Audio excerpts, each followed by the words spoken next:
Bonsoir à tous, il est 19h à Tahiti, 19h30 aux Marquises et 20h au Gambier. Voici les titres de ce dimanche. Pas de fête sauvage au lieu-dit le Platchoir à Faoné hier soir. Les forces de l'ordre sont intervenues pour disperser les fêtards. Ils sont plusieurs centaines à se rassembler chaque week-end le long de la route. La gendarmerie avait relevé des conduites sous alcool ou stupéfiants ou encore des bagarres. La nouvelle année du cheval de feu célébrée dans les jardins du temple Kanti à Papeete aujourd'hui. L'occasion de découvrir ou redécouvrir des activités traditionnelles, mais aussi des spécialités culinaires. À Paris, le Salon international de l'agriculture continue d'accueillir des milliers de visiteurs au lendemain de son ouverture. Les exposants polynésiens espèrent aussi tisser un réseau pour exporter leurs produits toute l'année, avec en bonne place le rhum et la vanille, bien sûr. Un dimanche de sport avec la demi-finale de volley chez les femmes entre Pirée A et B. La fin de la compétition de surf et de bodyboard à Rangiroa tout au long de cette semaine, mais aussi de l'athlétisme. Résultats et ambiance, c'est le Touar au sport présenté par David Champ. Et puis comme chaque dimanche, nous nous plongeons dans les archives de la télévision. Il y a 20 ans, le radeau Kon-Tiki revenait sur les traces de son ancêtre, du Pérou à Raroya au Tuamotu. Nous revivrons cette arrivée en fin de journal. Voilà pour les titres. Merci d'être avec nous. Les forces de l'ordre ont donc sifflé la fin de la récréation hier soir au lieu-dit le Platchoir, le long de la route de Faoné. Chaque week-end, des centaines de personnes, y compris mineurs, s'y retrouvaient. Décibels à fond et souvent avec des débordements. 32 gendarmes appuyés par des policiers municipaux ont bouclé la zone pour disperser les fêtards. Une opération qui ne règle pas pour autant le problème de fond, celui d'un site dédié pour encadrer les passionnés. Tururu Guerrard, Rohan Potoru. Le message est clair, au Platchoir, la fête est désormais terminée. Les stroboscopes ont laissé place aux gyrophares des forces de l'ordre. Près de 32 gendarmes ont été déployés sur place, une opération conjointe entre l'État et la commune. Sur les semaines précédentes, on a fait des contrôles donc aux arbres de la fête. On a constaté de nombreuses conduites sous alcool et également sous stupéfiants. Donc c'est une réponse aussi à ça, quoi. On sait qu'il y a une consommation de stupéfiants sur place et d'alcool qui est assez massive, avec des débordements qu'on a pu connaître. Et donc la réponse ce soir, c'est que le Platchoir, la fête est terminée, quoi. Cette portion de route était devenue le rendez-vous des passionnés de Carbas. Des débordements qui ont continué malgré la volonté de certains d'encadrer les rassemblements. Nohea, originaire de Faoné, a décidé d'agir en créant sa propre association. Je veux que ces Carbas-là comprennent que moi, je ne suis pas contre eux, mais voilà, cherchez aussi vous, votre endroit, vous peut-être, de votre côté. Comme moi, je suis en train de faire là. Je vais occuper mon endroit. Moi, si c'est plus ici, c'est pas grave. Je vais trouver un autre endroit dans ma commune, mais que ça soit encadré, association et tout. Après avoir été expulsés de Nive-E puis de Pape Ana, ils étaient encore au moins 500 à se retrouver ici chaque week-end. Pour l'heure, aucune solution concrète n'a été trouvée. Faute d'alternative, ces rassemblements pourraient se déplacer vers d'autres sites et le même scénario se répéter. Et hier soir, une vaste opération de contrôle a également été menée avec 55 policiers déployés à Fareouté. 10 délits ont été constatés, dont 7 pour usage et détention de stupéfiants. En bref, ce drame du côté de Tuahotu, un jeune homme de 17 ans a perdu la vie hier. Il aurait fait un malaise durant une sortie de chasse sous-marine vendredi. C'est son binôme qui a donné l'alerte et prodigué les premiers secours. Mais il est décédé hier à l'hôpital. Article à retrouver sur notre site internet. En Nouvelle-Calédonie, un homme qui pratiquait le wingfoil est mort vraisemblablement après une nouvelle attaque de requins ce dimanche en face de la ville de Nouméa. Son corps a été retrouvé par un plaisancier. Une autopsie doit être pratiquée pour confirmer les circonstances du drame. Retour en Polynésie, c'est la reprise de l'école demain. Et à Moorea, cela devrait rouler un peu mieux. C'est du moins ce qu'espèrent les parents d'élèves depuis qu'un nouveau transporteur a été désigné par le ministère de l'Éducation pour le ramassage scolaire. Une dizaine de véhicules, quasiment neufs, sont arrivés sur l'île Sœur. Premier ramassage demain matin à partir de 4 heures. Le transport public, quant à lui, reste assuré par Warren Transport jusqu'à la fin du mois d'avril. Image signée Gilles Taotou. Après 60 ans d'absence, le cheval de feu est de retour. La communauté asiatique célèbre le nouvel an lunaire partout à travers le monde. À Tahiti, le temple Kanti a accueilli les festivités aujourd'hui. Arts martiaux, danse traditionnelle ou encore calligraphie. Immersion culturelle, signée Mélissa Chong et Jérôme Lee. Les statuettes porte-bonheur captent le regard à plusieurs mètres. Parmi tous ces objets, Eva, 11 ans, craque pour un souvenir à l'effigie de son signe chinois. Je viens d'arriver il n'y a pas longtemps et je suis venue voir des petites choses qui me plaisent. Je vais choisir peut-être un porte-clés avec un cheval dessus. Je pense que en tant que parent et en tant que Chinois de Tahiti, c'est bien de les inculquer les valeurs chinoises. C'est trop bon, ouais. Excellent, merci beaucoup. L'odeur des Phung Pan, ces célèbres pâtisseries rouges aux cacahuètes, attire les curieux. Sous les mains habiles d'au moins 8 bénévoles, ces petites douceurs se façonnent, prêtes à fondre en bouche. Il faut mélanger les 3 farines avec de l'eau chaude et ensuite pétrir et ensuite avoir la bonne consistance et ensuite faire des petits tronçons de mini Phung Pan. Bon, c'est bon, c'est un peu gluant. Pour moi, ça va, c'est pas trop sucré. Après la dégustation, certains s'initient au comptage sur un boulier, découvrent les secrets du mahjong ou repartent avec une calligraphie personnalisée. Le nouvel an lunaire démarre sous les meilleurs auspices avec le cheval de feu comme guide pour les 12 mois à venir. À Paris, le Salon international de l'agriculture s'est ouvert hier. 15 personnes ont été interpellées aujourd'hui après une bagarre entre exposants et visiteurs. Mais le calme est resté au pavillon du village des Outre-mer où se tiennent 27 stands polynésiens. Producteurs de vanille et de rhum particulièrement, voudraient mettre en place un réseau de distribution dans l'Hexagone. Reportage sur place avec Nicolas Suire et Bruno Gabetta. Les producteurs de rhum de Tahiti, plusieurs fois récompensés par la médaille d'or au Salon international de l'agriculture, cherchent à établir une filière de distribution dans l'Hexagone pour leur rhum qui commence à être connu. On vend aujourd'hui environ 3000 bouteilles en France métropolitaine et on espère d'ici quelques années atteindre les 10 000, pourquoi pas, voire même les 15 000. Même objectif pour la vanille. Mareva, 3 fois médaille d'or, souhaite trouver des partenaires commerciaux à qui vendre sa production et surtout la faire connaître au grand public. Je trouve qu'elle n'est pas assez connue uniquement par les restaurateurs, mais pas par le grand public. Je commence à avoir des contacts, tout ça, et avoir des commandes, au moins à partir de 20 kilos et plus. Quelques kilos pour se faire connaître.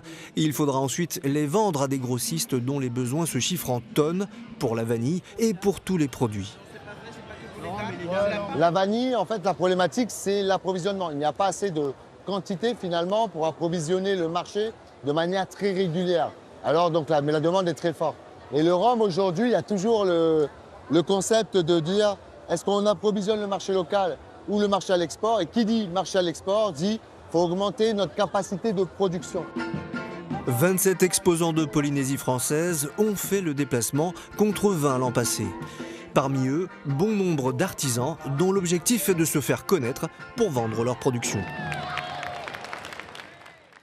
Place à l'actualité sportive à présent avec Tout Eurosport présenté par David Chang.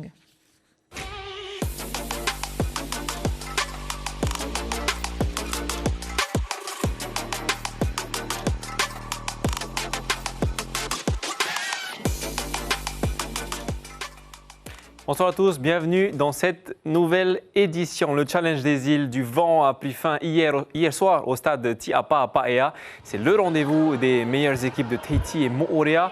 Chez les hommes, dans la catégorie des seniors, le team Punaru est le grand vainqueur devant le team Papeete et le team Toahotu. Chez les dames, l'équipe de Pire a remporté le challenge devant Tefana et TVC. Une victoire après un match disputé la veille avec la formation B du même club, le team Pire B. C'était en demi-finale. Le résumé du match de Reihei Najarian et Marcel Bono.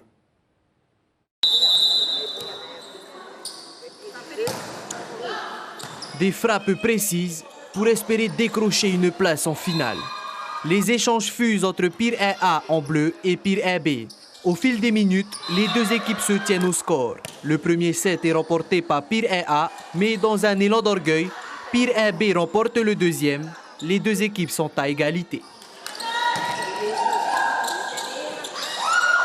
Ça motive encore plus. Alors on se donne à fond et on ne regrette rien. Vous connaissez bien vos adversaires? Aussi, on va dire que c'est notre 5e match sur eux, du coup on connaît un peu leur jeu. La performance est encore au rendez-vous lors du troisième set. Les deux équipes sont au coude à coude, les joueuses ne lâchent rien. Le public est en feu. Ils ont évolué, mais ils ont commencé à jouer. Et par rapport à ici, ce que je vois, c'est vraiment l'équipe A. L'équipe A. Qu'est-ce que tu peux dire sur la manière de jouer? C'est joli quand même? Ah oui, des réceptions, les attaques aussi. Malgré de belles qualités techniques, Pire B n'arrive pas à remonter au score. L'équipe adverse en profite et remporte les deux derniers sets. Score final, 3-1 pour Pire A. C'était serré parce qu'à des moments, on se relâche. Mais sinon, dans l'ensemble, ça va. Le plus important, c'est qu'on se soit nous battus et que du combat, on soit ressorti vainqueur. Cette victoire n'aura pas été en vain. Pire A s'est imposé en finale hier soir face à Tefana. Elle remporte donc le championnat des îles du Vent chez les femmes. En surf, la RTT Rangiroa Horoué s'est clôturée hier avec la victoire de Teoro Tahutini et Reipue Chapelier en Open. Les juniors étaient également de la partie. Le résumé de Arihuete Fafana et Sandroli. Que ce soit en surf ou en bodyboard, la compétition a particulièrement été marquée par le très haut niveau des juniors. Direction le spot de surf pour le résumé des finales de cette catégorie.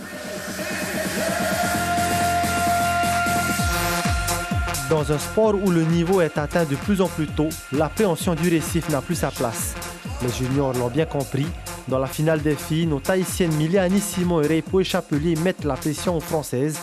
Mais c'est bien la patience de Cheyenne Patino Ubeda en bleu qui lui donnera raison puisqu'elle mène les débats tout au long de la série. Elle score une vague à 7,33 puis une autre à 5,43, suffisant pour l'emporter devant Reipue.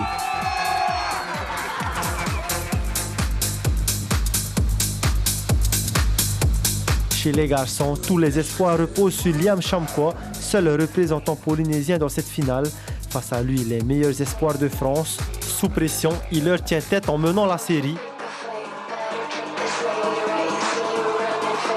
Jusqu'à ce que Malone Vieuge vienne déjouer les pronostics en s'imposant sur un score de 13,23 points contre 13,56 points pour Liam qui termine deuxième.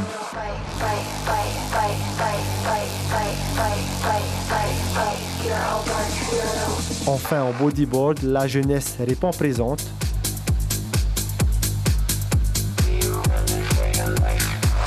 Les manœuvres engagées de Tamaho Kronstedt et Heino Atama leur permettent de décrocher respectivement la première et deuxième place.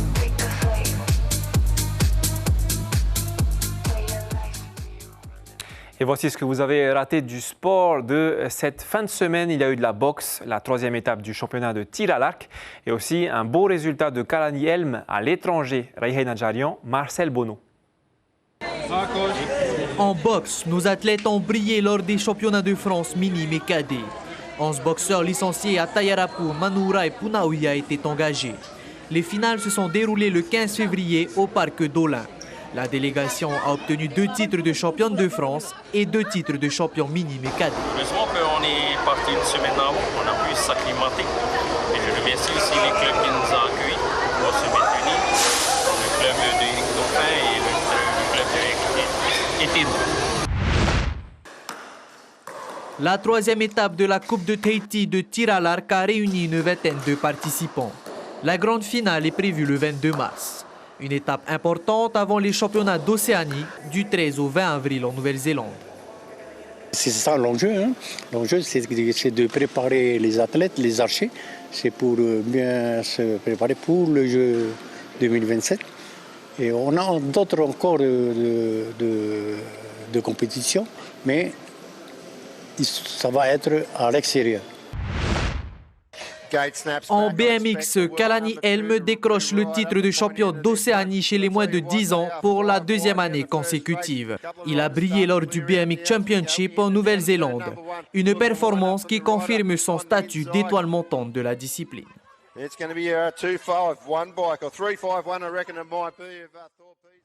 Et la Fédération tahitienne d'athlétisme va envoyer sa délégation d'athlètes en Nouvelle-Zélande du 5 au 8 mars prochain pour les Polynesian Championship. Une délégation d'une quarantaine d'athlètes qui tentera de s'illustrer dans plusieurs disciplines. Hier, au stade Punarou, les sélectionnés participaient à une compétition préparatoire. Reihei Najarian, Marcel Bonou.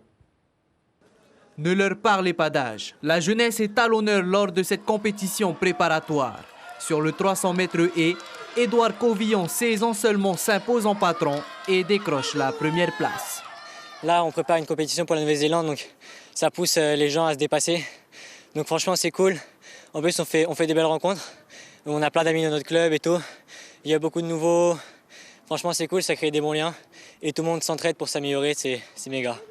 Cette rencontre permet également aux jeunes talents de s'ouvrir à d'autres disciplines.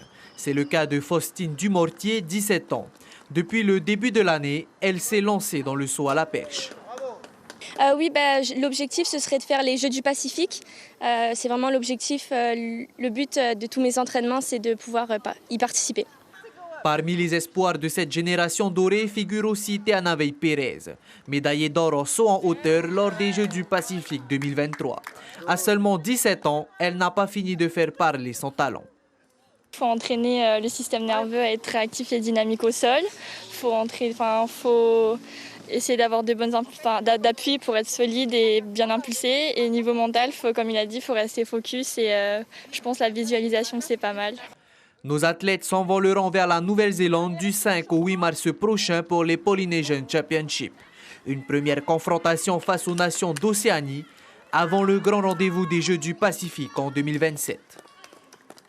Et voilà, c'est déjà tout pour le Touaro Sport de cette semaine. Je vous retrouve la semaine prochaine pour toujours plus de sport.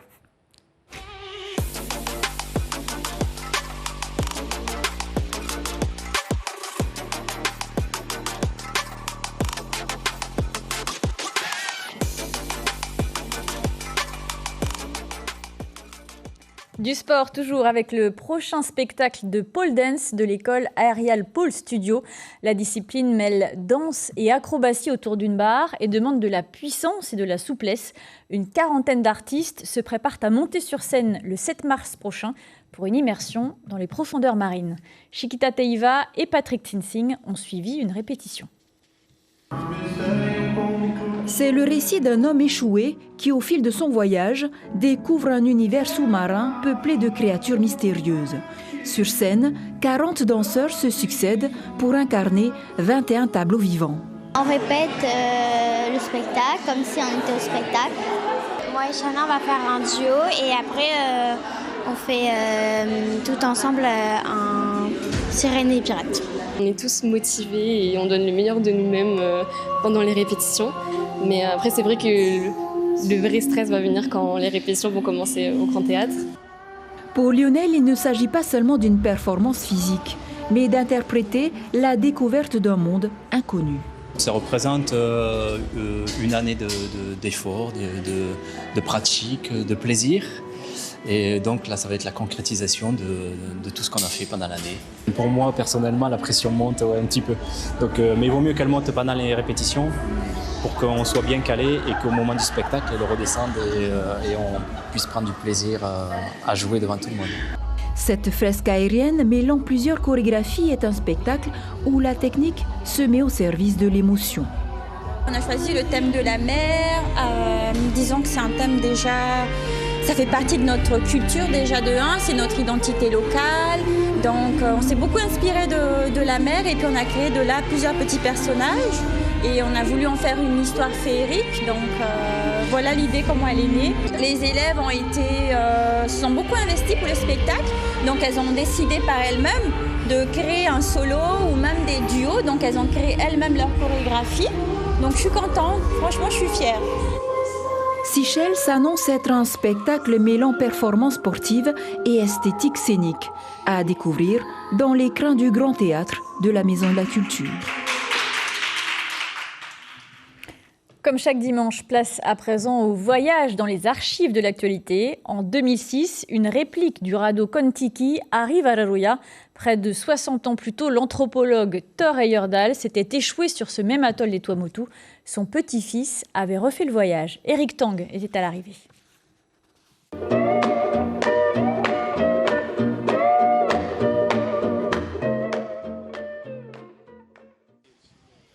C'est la fin du voyage. 71 jours entre le Pérou et Raroya, et 59 ans après le radeau Kon-Tiki. L'histoire se répète, il ne faut pas en perdre une miette. La jeune génération n'oublie pas. Ce bateau s'appelait Kon-Tiki. Comme le premier radeau, le Tangaroa est amarré ici. Un décor à la mesure du rêve accompli. 7000 km entre l'Amérique du Sud et la Polynésie. Encore quelques coups de rame. Et comme leurs aïeux, ils entrent dans la légende. Voici le motua, Popotatoyanak de Thor Heyerdahl, Olaf Heyerdahl. Ici, la population sait vraiment recevoir. Le verre de l'amitié et l'incontournable tamouré, les éternels ingrédients de l'accueil. Même le gouvernement fête l'événement. Loin de la foule, Papa Rango se souvient. Sur le sable, il trace les contours de l'ancien Kon-Tiki. Dans sa tête, il se revoit enfant, sauvé par ce marin. Heureusement que le Kon-Tiki est arrivé ici. Il y a un soignant à bord. C'est lui qui m'a soigné. Il s'appelle seulement Knut. Et depuis là, il paraît c'est le survivant du Kon-Tiki. Direction la mairie. Le destin croisé des peuples polynésiens et vikings est salué. Le genre d'épopée qu'affectionne la presse internationale. Un coup médiatique propice au développement de Raroya. Avec le musée du Kon-Tiki, enfin le centre culturel du Kon-Tiki, puisqu'on a le feu vert du musée du Kon-Tiki pour faire ce projet, réaliser ce projet et construire un radeau exactement comme le Kon-Tiki. Ce projet, c'est aussi un restaurant et un hôtel de 20 bungalows. L'avenir des habitants de Raroya se trouve donc à terre, à l'opposé des 2 mois passés en mer par les navigateurs. Sur leur maison flottante, une vie rudimentaire mais sécurisée, la haute technologie au service d'une coquille de noix. Le voyage du Kon-Tiki était plus dangereux et difficile que le nôtre. En effet, nous avons un équipement moderne, nous avons aussi la radio et nous communiquons par satellite. C'était juste avant leur voyage, un exploit fêté aujourd'hui dans le pur esprit viking.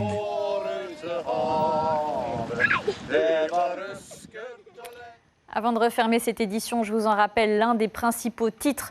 Les forces de l'ordre ont dispersé les fêtards du Platchoir hier soir. Ce lieu-dit en bord de route rassemble chaque week-end des centaines de personnes, parfois mineures.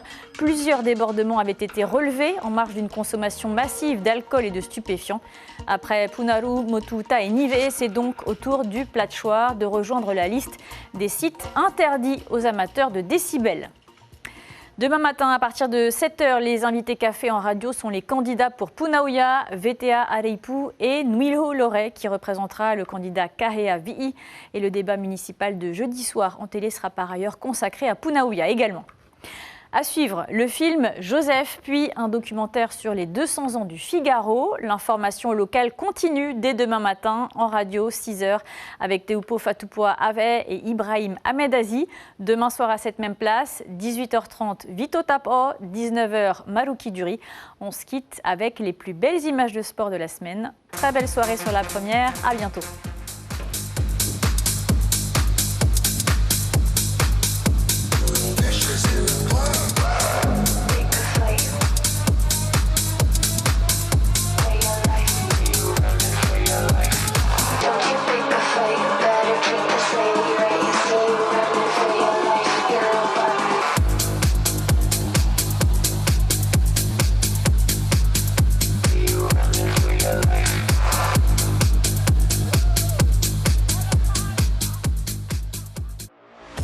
Retrouvez toute l'info sur WhatsApp en scannant notre QR code.